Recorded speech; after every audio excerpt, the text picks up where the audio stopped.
Hello all, this is Sub Technology again. So today we will be talking about the various topologies of the DC-DC converters and especially isolated DC-DC converters. So assumptions which we will be making is that maximum duty cycle is 50% and same output RMS current, same input voltage and same output voltage for all the isolated DC-DC converters. First going through this flyback converter, and you can observe this voltage which is appearing across the primary winding of the transformer. When it is on state, the input voltage will be appearing, and in the off state minus V0 by N, and the rate at which the primary current will rise and decay, the slope are Vg by Lp and minus V0 by N by Lp. After doing the volt second balance, we will arrive at the voltage output voltage to input voltage ratio as V0 is equal to N into D by D prime into Vg, and the turns ratio from secondary to primary is V0 D prime by V dg, which is equal to Ns by N. And so we will be doing the volt second balance, volt second across the transformer. So Vg into T1 is equal to Np BAC. So how we have arrived at is that during on time we know that V is equal to a derivative of N dy by dt. So now we will be integrating the voltage waveform during the on time. So which we will be arriving at Vg into T1 is equal to Np into B into AC. NPFL, which means primary flyback turns, is equal to Vg T1 by BAC. Now we will be selecting one of the ferrite core, we will be fixing the ferrite core area from the data sheet, and we will be calculating this primary number of turns. Similarly for the forward converter. So forward converter, the difference between forward converter and flyback converter is that the change in the dot polarity, and a forward converter would be requiring an additional reset winding. The reset winding will be acting in the form of a flyback winding, flyback winding converter. So which we will be checking this across the primary winding, what is the voltage appearing during on time and off time. The waveforms are given on the right side, and we will do the same volt second balance. V0 is equal to NdVg, and during the volt second balance we will arrive the required number of primary turns for forward converter as Vg T1 by BAC. So now this both flyback converter and forward converter are, the change in the polarity of the flux is in one direction. It is going from minimum only on the positive side. So 0 to maximum it will be increasing, and from maximum to 0 it will decay, the flux density appearing in the ferrite core. Now we will be checking into the half bridge DC-DC converter. For this half bridge we will be having two secondaries, and we have taken the same turns ratio for both of the secondaries as well. And here we have two MOSFET switches considering the same time period for all the converters. During half of the time period, upper switch will be on, and during the second half of the time period only lower switch on. So this is the reason we have assumed that 50% duty cycle for all the converters, so that we are doing the comparison for all the DC-DC converters. Now the difference which we will be observing in the change in the flux is that here there are two polarities which is appearing across the primary of the winding, plus Vg by 2 and minus Vg by 2. So during plus Vg by 2, during one of the MOSFET is on, then positive voltage is appearing across the MOSFET.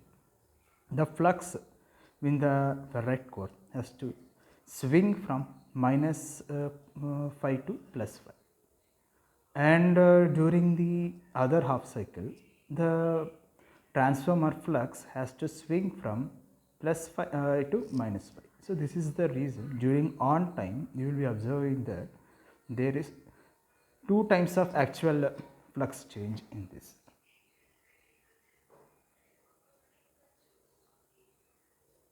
So So we will be arriving at the doing volt second balance. Output voltage is equal to 0.5 V, phi and dVg. And the turns, if you do the volt second balance, here we have 0.5 Vg and T1 as a time, which is equal to 2 Np BAC.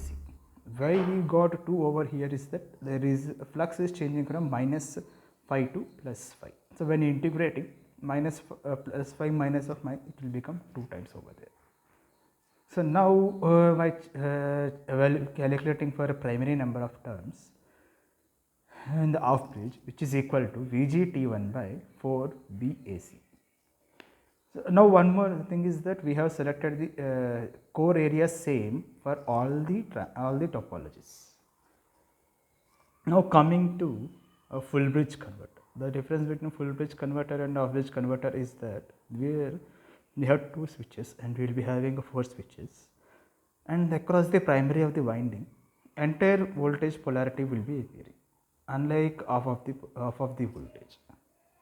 And even here during of one half of the time period only the 2 switches will be on, and during the another half of the time period another 2 switches are on.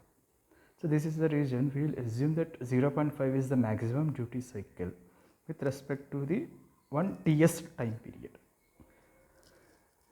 Again, it is the same way that flux also swing from minus phi to plus phi during one time, and during another voltage polarity it swings from plus phi to minus phi.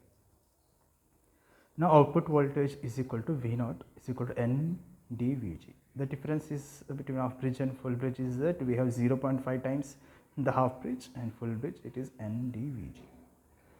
Again we do the volt second across the primary of the transformer. VGT1 is equal to 2 Np BAC. In the off bridge we have 0.5 Vg, here we will be having VG. So we will be arriving at the primary number of turns, which is equal to VGT1 by 2BAC. So now we will be looking into the push-pull converter. In the push-pull converter we have 2 primaries and 2 secondaries, and these primaries and secondary operate in the alternate region. When lower side primary is activated, the upper side secondary will be activated. Then upper side primary is activated, lower side secondary will be activated. So here again we have 2 switches. Whenever there are 2 switches, we will be considering only half of the time period for one set of the switches and another half the time period for another set of the switches. So during on time, during the TS by 2, which means T1 is fixed for one set of polarity for both positive voltage and for negative voltage, and the flux also swings from minus to plus phi and plus phi to minus phi. We here also will get same voltage turns ratio as the full bridge converter. Also we will be having same volt second VGT1 is equal to 2 NB BAC as the same full bridge converter. So based on the observed equations of the turns ratio which we have derived, we will come to the observation that turns ratio of flyback is lesser than turns ratio of a forward converter is same as turns ratio of a full bridge converter, which is same as turns ratio of push pull, and that is lesser than turns ratio of a half bridge. So now we will evaluate secondary turns. So for the secondary turns, the idea which we will be following is that we have already evaluated turns ratio and primary turns. So we multiply turns ratio into primary turns. So which you will observe that V0 d prime by VGD is flyback turns ratio, and VGT1 by BAC is required number of primary turns. Doing the product of these, V0 d prime by D T1 dBAC, we will be getting the secondary turns. For forward converter also, We'll do the same logic for all the full forward converter, half bridge, full bridge and push pull. So by observing this secondary number of turns, the common variables are V0, T1, D, B, AC is common for all the topologies. So which we will be arriving that half bridge, full bridge and push pull secondary turns are same, and these are lesser than flyback and these are lesser than forward converters, because forward converters V0 T1 by D VAC. So these are common in all. So which means that forward converter is 1, flyback is 1 into D prime, and half bridge, full bridge and push pull is that 0.5 times of the forward converter. So observing this relation, we will come at the conclusion that assuming forward converter is 1, flyback is 1 minus D into 1, and this half bridge, full bridge and push pull 0.5 times. So 0.5 times lesser than 1 minus D lesser than 1. So that is the observation by taking this ratio.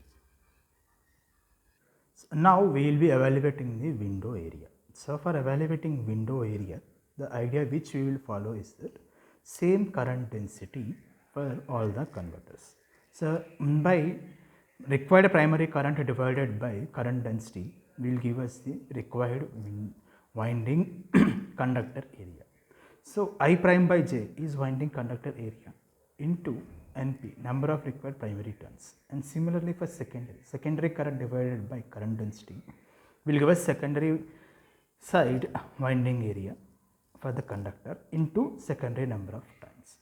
So now taking I secondary by J as a common. So to take I secondary by J as a common, we will convert primary current also to the secondary side. So I secondary to number of turns required will give us the primary current. So now we are taking I secondary by J as a common. We have NS plus N turns ratio into primary turns. Now turns ratio into primary turns is same as secondary turns, which means window area is proportional to I secondary by current density into 2 into secondary number of turns.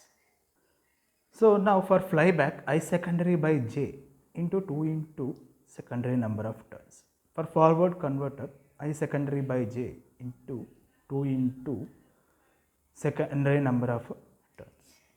For half bridge, I secondary by J, we will be having 1 primary plus 2 secondary. So which will be having 3 into secondary number of turns per half bridge. For forward, for full bridge converter, I secondary by J into 3 secondaries, because we have 1 primary and 2 secondaries. For push pull, we will be having I secondary by J into 4 secondaries, because we have 2 primaries and 2 secondaries. Now we will substitute for the equation which we have calculated for secondary number of turns previously. So after substituting I secondary by J into V0 D prime T1 by dBAC. Here also I secondary by J into 2 into V0 by T1 by dBAC. I secondary by J into 3 into V0 T1 by 2 dBAC. So now making the common factors as K value. So we have for flyback D prime into K. For forward 2 into K. For half bridge 1.5 times K. For full bridge it is 1.5 times K. For push pull it is 2 into K. So the window area or winding area required for these various topologies are in this order. Window area for flyback is lesser than window area of half bridge is equal to full bridge, which is lesser than forward converter is equal to push pull. So now one more assumption which we have made is that we will considering same ferrite core area for having the same amount of flux density for all these topologies, which means we will be multiplying with AC with all these numbers, all this window area. So which we will have is area product is AC into window area. So as AC is constant for all these values, so we will have the same order as the window area requirement. So we have area product of flyback lesser than area product of half bridge is equal to area product of full bridge, which is lesser than area product of forward converter is equal to area product of the push pull. So this is my observation based upon the various topologies. So if we have any queries, please do comment on this. Thank you for listening to this video.